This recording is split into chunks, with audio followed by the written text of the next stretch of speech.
You got the promotion in September. By November, your closest friend had stopped suggesting plans. Not canceled, just stopped initiating.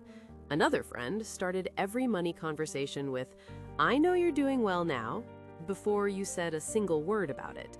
A third stopped mentioning their job frustrations entirely. Nothing was confronted, nothing was explained. The friendships had already run their math without you. You had not moved, you had not changed how you showed up, you had changed your number on a pay stub. And that one shift quietly restructured every social contract your friendships had been operating on for years. What you are about to hear is not about envy. It is about what a promotion does to people who built their sense of equality around you, and what happens the moment that equality cracks. A promotion does not arrive as a social event. It arrives as a data update. And the people around you receive that update before you have time to explain it or soften it. Your friends felt the shift before you announced anything, not because they were monitoring your salary, because they were monitoring your behavior. The way you hesitated less when the bill arrived, the way you stopped qualifying your opinions in group conversations, the way you answered questions about work with a steadiness that was not there 6 months ago. Friendships are built on a specific version of you, the version that existed when the friendship formed. That version had a particular income, a particular level of pressure, a particular position in the social hierarchy of your group. When one of those variables moves, the reading changes, and a changed reading requires a recalibration. Your promotion did not just change your title, it changed the input your friends had been using to calculate their own position relative to yours. Social position inside a friendship group is never absolute. It is always relative.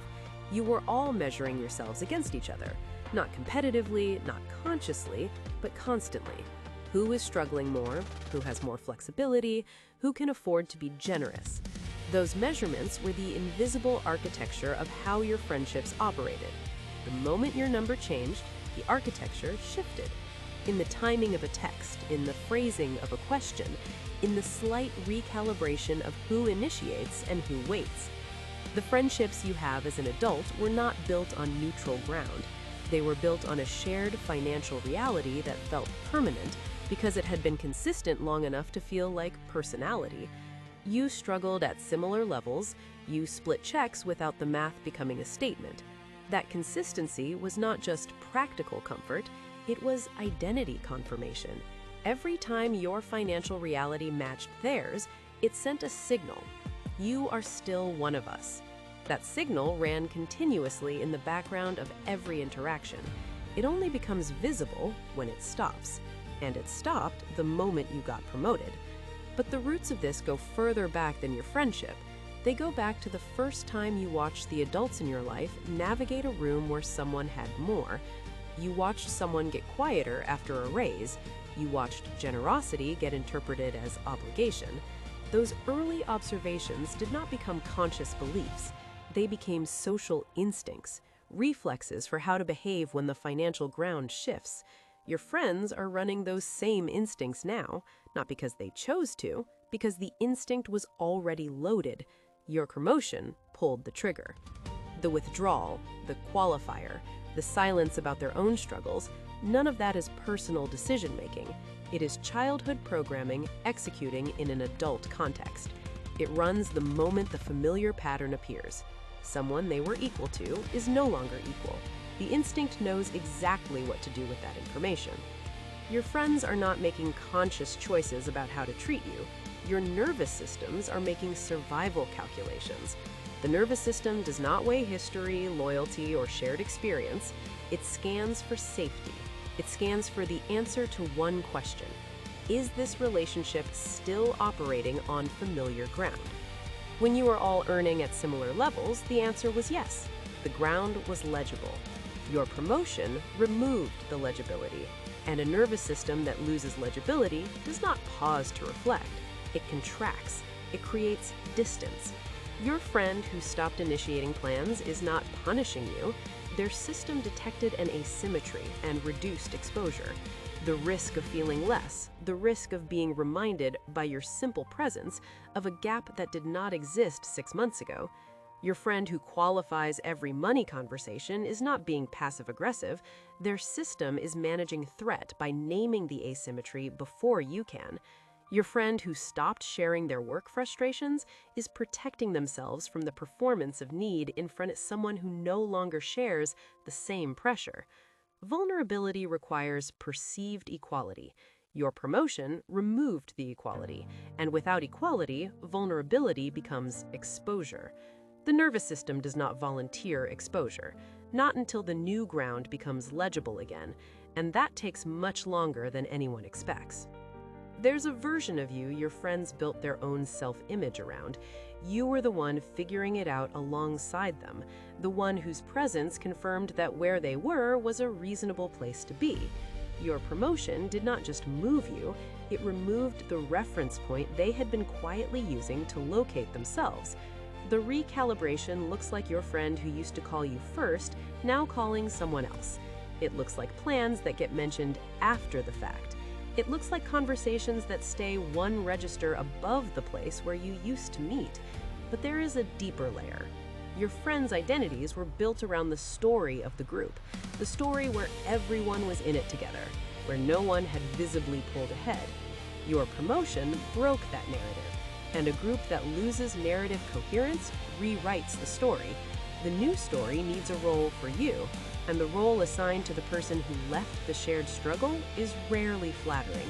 It is rarely chosen with malice, but it is chosen with the speed of a system that needs its story to make sense again. There are 5 mechanisms that activate the moment one person's income visibly separates from the group. The first is social mirroring collapse. Friendships regulate through mirroring, the unconscious matching of energy, spending, and struggle. When your financial reality diverges, the mirroring breaks. What remains feels like effort where ease used to be. The second is generosity asymmetry. Every act of generosity becomes loaded.